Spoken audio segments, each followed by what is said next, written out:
السلام عليكم ورحمة الله الإخوة والأخوات محاربي مرض السرطان، نتمنى تكونوا بخير وبصحة جيدة. اسمحوا لي إلا غبرت عليكم شوية، ولكن الأسباب خارجة على الإرادة ديالنا. اليوم إن شاء الله بغيت ندوي معكم في واحد الموضوع اللي مؤخرا بزاف ديال الناس تواصلوا معايا كيقولوا لي خويا محمد راه ما خلينا حتى شي طبيب وما خليناش شي اختصاصي ومازال عندنا نفس المشكل، يعني نفس الاعراض، نفس الالام، نفس المشاكل الصحيه مازال عندنا، يعني ما تبدل والو. وكاينين بعض الناس اللي كيقول لك حنا ما حدنا كنشربوا في الضو والوضع كيزيد يتفاقم. شوفوا الاخوان الله يجزيكم بخير، كاينين بزاف ديال الناس غالطين شي حساب ليه الطبيب، يعني راه شي حاجه كطير شي حاجه. الطبيب الاخوان راه انسان عادي، كيف قلت لكم انسان عادي بحالنا بحالو، غير هو فايتنا بقرايته.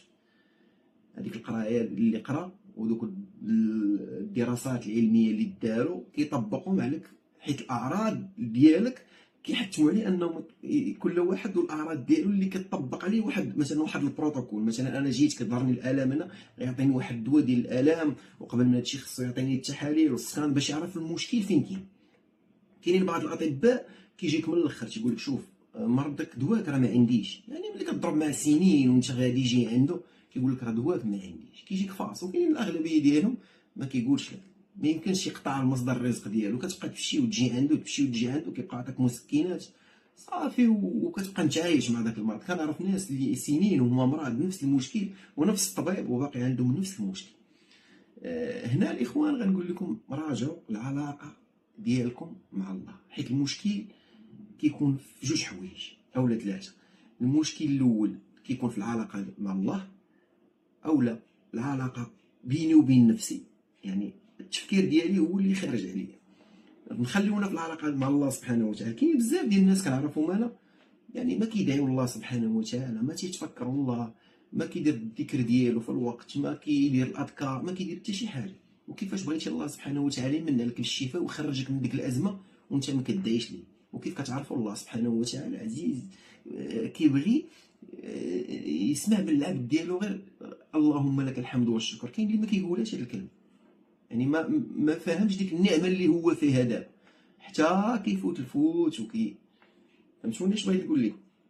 الا مشيتي عند ما خليتي تخصيصاتي وما لقاش لك المشكل، راجع العلاقه ديالك بينك وبين الله وشوف. يقدر المشكل تقدر تكون ما كتصليش، تقدر تكون المشكل ديك الصلاه ديالك اللي كدير ماشي هي اللي كتكون ناقصه.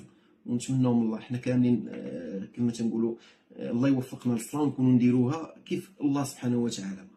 النقطه الثانيه الاخوان هو الخوف. يعني الاغلبيه ديال الناس كتلقى المشكل عنده هنا في راسه.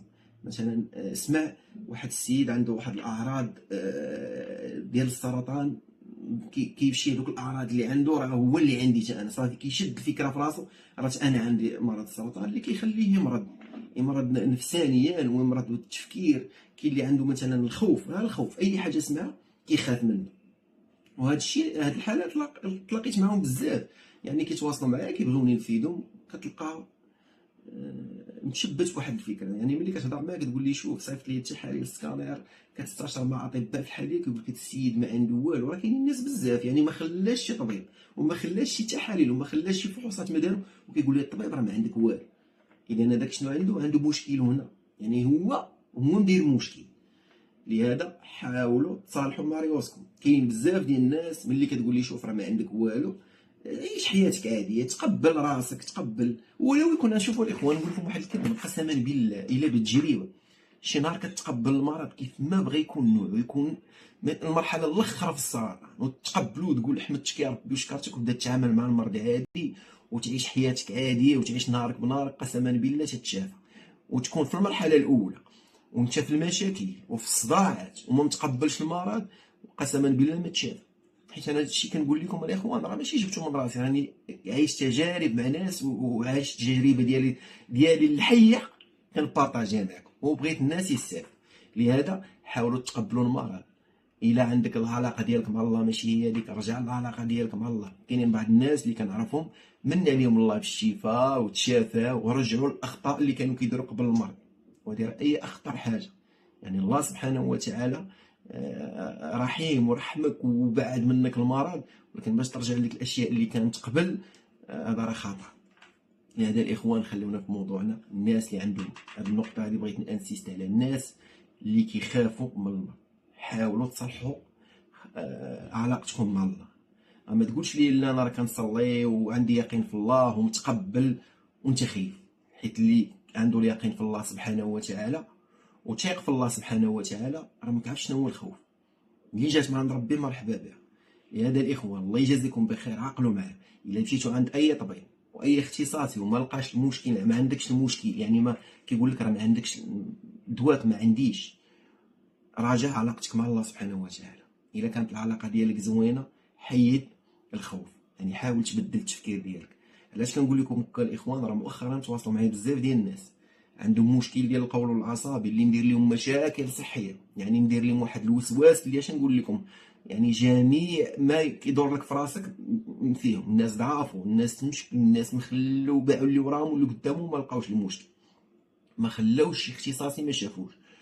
ولكن نهار عرفوا ان المشكل عندهم ماشي عند الطبيب ديال الجهاز الهضمي، ان المشكل عندهم في الطبيب، خاصهم طبيب نفساني. طبيب نفساني بداو معاه من الحصص الاولى والحصه الثانيه راه ولاو بخير، رجعت لحياتهم العاديه. يعني ملي يدوي معك شي واحد بالتجربه ديالو وليت تصنت ليه، يعني راه ماشي باغي يعوجك، راه باغي غير يردك للطريق. راه كاين بزاف ديال الناس الحمد لله وجهناهم للطريق الصحيحه والحمد لله راه ولاو بخير. لهذا الاخوان كيف قلت لكم عقلوا النقاط اللي بارطاجيت معكم، ونتمنى من الله الفيديو ما يكونش طويل، وما تنساوش تبارطاجيو الفيديو، واللي ما مشاركش معايا في القناه ديال اليوتيوب يجي مرحبا به، والسلام عليكم.